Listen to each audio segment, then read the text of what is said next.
대한민국 진짜 영어, 영어혁명 반쌤 채널에 오신 것을 환영합니다. 여러분 안녕하세요. 이번 시간에는 문장론 중에 특별히 기원문 만드는 법을 배워보도록 하겠습니다. 영어 문장의 이해와 구사가 자유로워지는 문장론에 대한 확실한 지식을 가지고 싶으신 분은 이 강의를 시작하기 전에 지금 바로 구독과 좋아요를 꼭 눌러주시고 이 방송 끝까지 시청해 주세요. 그러면 기원문 만드는 방법을 한번 알아보도록 하겠습니다. 기원문은 남을 축복하거나 저주를 하거나 간에 무엇인가가 이루어지기를 바라는 간절한 마음을 나타내는 문장입니다. 그래서 결국 아직은 이루어지지 않은 사건, 즉 생각을 나타내는 말이므로 그것을 표현하는 데는 특별한 조동사 may를 사용합니다. 여기에서 이 may는 일반적인 용법의 may와는 달리 특별한 뜻을 가지는 말로서 무엇 하시기를 빕니다. 부디 무엇 하소서, 무엇 하시기를 기원합니다. 라는 기원의 뜻으로 쓰이는 말입니다. 그러니까 예를 들어 우리가 May I help you? 처럼 쓸 때의 그 may와는 다른 뜻으로 쓰이는 may라는 뜻입니다. 기원문은 그러면 구체적으로 어떻게 만드느냐면 다음과 같은 세 가지 순서로 만듭니다. 제일 먼저 서술문의 맨 앞에 may를 붙입니다. 그 다음에 두 번째로 may가 조동사이므로 동사를 원형으로 바꿔줍니다. 마지막 세 번째로는 맨 뒤에 마침표를 느낌표로 바꿔줍니다. 즉 이렇게 세 가지 스텝을 밟으면 서술문을 가지고 누구나 기원문을 만들 수 있다는 뜻입니다. 왜 서술문으로 시작하냐면 우리가 지난 시간에 뭘 배웠냐면 모든 문장의 기본은 서술문이다 라고 배웠죠? 그래서 일단 어떤 문장을 만들 때에는 기본이 서술문으로부터 시작을 합니다. 그래서 이 기원문은 이처럼 서술문 맨 앞에 may를 붙이고 may가 조동사니까 동사를 원형으로 바꿔주고 맨 뒤에 마침표를 느낌표로 딱 바꿔주면 모든 과정이 끝나는 것입니다. 실제 예를 한번 볼까요? He succeeds in business. 그는 사업에 성공한다라는 서술문이지요. 이 문장을 이제 기원문으로 바꾸면 앞에 이렇게 may를 붙여줍니다. 그러니까 이 동사가 어떻게 됐습니까? 원형으로 바뀌었죠. 여기 원래 원문을 보니까 He succeeds in business. 주어가 3인칭 단수고 현재라서 이렇게 s가 붙어 있었는데 여기서는 may의 영향으로 이렇게 동사가 원형으로 되어 있음을 알 수가 있습니다. 그 다음에 여기 점을 느낌표로 바꿨습니다. 왜냐하면 이렇게 May he succeed in business처럼 이런 형태의 문형이 되면 이것은 이미 기원문 형태가 되었기 때문에 기원문의 끝에는 기원이라는 것은 마음의 정성을 다해서 이렇게 기원하지 않습니까? 그래서 이렇게 느낌표를 치게 되어 있습니다.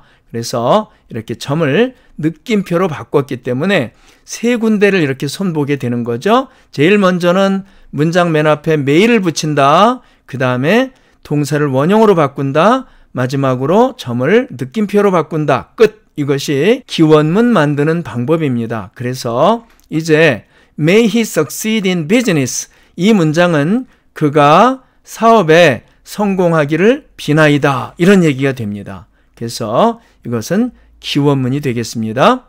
이제 기원문을 만드는 방법을 배웠으니까 좀 더 많은 예문들을 통해서 그 내용을 좀 더 확실히 알아보도록 하겠습니다. A번 예문 볼까요? May you pass the exam. 당신이 시험에 합격하시기를 빕니다. 이 문장은 원래 You pass the exam이었겠죠?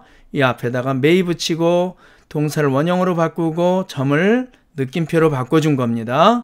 자, 그 다음에 B번 May he be happy. 그가 행복하기를 빕니다. 라는 뜻입니다. 이것은 He is happy였겠죠. 다음에 C번 May you be healthy. 당신이 건강하시기를 빕니다. 이 문장은 You are healthy였겠죠. D번 May you succeed. 당신이 성공하시기를 빕니다. 이런 뜻인데요. 이것은 You succeed였겠죠. 2번 May she come back soon. 그녀가 속히 돌아오기를 빕니다. 이런 뜻인데요. 이 문장의 원래 서술문은 She comes back soon이었겠죠.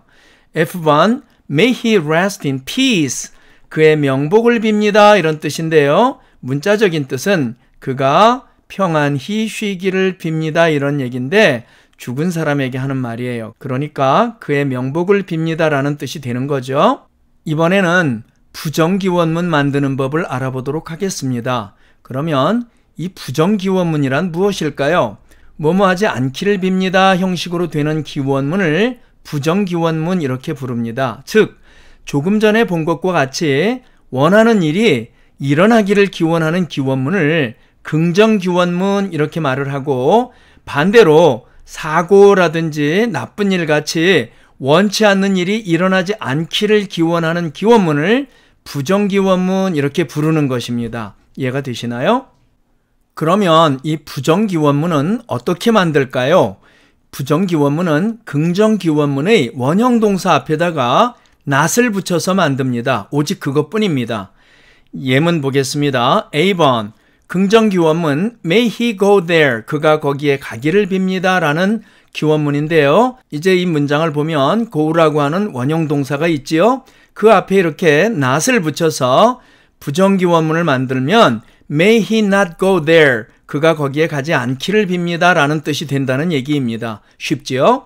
다시 하나 예를 볼까요? 긍정기원문이 May she live long, 그 여자가 오래 살기를 빕니다 라는 뜻인데요. 이것을 가지고 부정기원문으로 만든 것이 D번 예문이지요.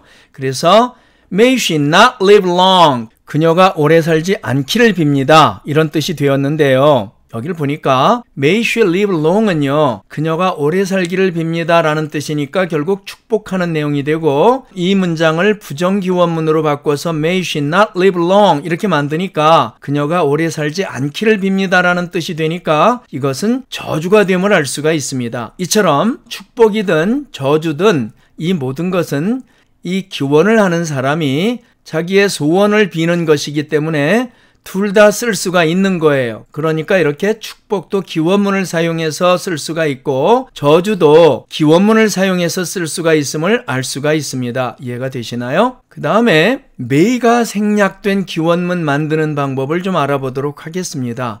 may가 생략된 기원문이란 어떤 것인가요? 기원문 중에는 가끔 may가 없는 채로 쓰이는 것들이 발견되는 경우가 있습니다. 왜일까요? 놀랄 것 없습니다. 그것은 단지 기지언약의 원리 때문에 may가 생략되었을 뿐입니다. 따라서 may가 있거나 없거나 그 뜻은 변함이 없습니다. 다음 예문들을 보아주세요. A번 예문 볼까요? May God bless you. 해석을 해보면 신께서 당신에게 복을 주시기를 빕니다, 이렇게 되거든요. 자, 그런데 여기 B번 예문을 보니까 may를 생략하고 God bless you 이렇게 썼습니다.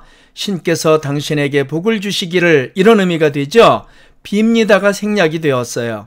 자, 그 다음에 C번 보니까 God bless Korea, 신께서 대한민국에 복을 주시기를, 여기서도 빕니다가 생략됐습니다. 그래서 A번, B번, C번은 모두가 기원문입니다. 다만 여기 B번과 C번은 may가 생략되었을 뿐이죠. 그러면 이 D번은 어떨까요? God blesses you 그랬습니다. 그냥 겉모양만 보면 B번이나 D번이나 다 그게 그거 같습니다. 크게 차이가 없는 것 같아요. 그런데 그 옆에 해석을 보니까 신께서 당신에게 복을 주십니다 라는 의미를 가진 서술문이네요. 어떻게 알 수 있나요? 여기를 보니까 일단 주어가 got이니까 3인칭 단수지요. 그리고 나서 동사를 보니까 bless라고 하는 동사 뒤에 es가 붙었습니다. 그러니까 이것은 3인칭 단수 현재형 동사지요.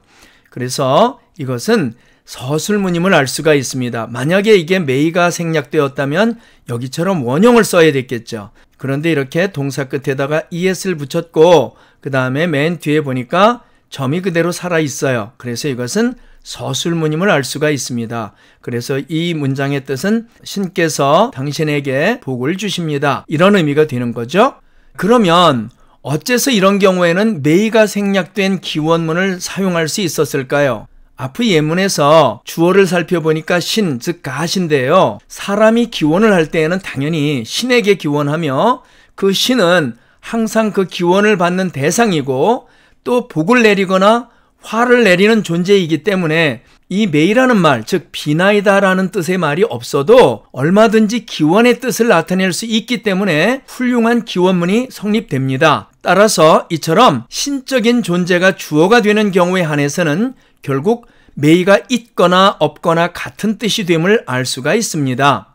앞에서와 같이 may를 생략해서 기원문을 만들 때에도 어순은 보통 바뀌지 않습니다. 그러나 주어에 따라서는 어순이 바뀔 수가 있습니다. 언제냐 하면 got 이외의 주어를 가진 문장에서는 어떤 말을 특별히 강조해서 기원을 할 경우에 may를 생략하고 강의 우선의 원리에 따라서 그 강조된 말이 앞으로 나오는 것입니다. 다음 예문을 보아주세요. May the king live long. 왕께서 장수하시기를 비나이다, 이런 뜻입니다. 이 문장에서 직접 해석을 해보면 왕께서 오래 사시기를 비나이다. 그러니까 왕께서 장수하시기를 비나이다가 되는 거죠.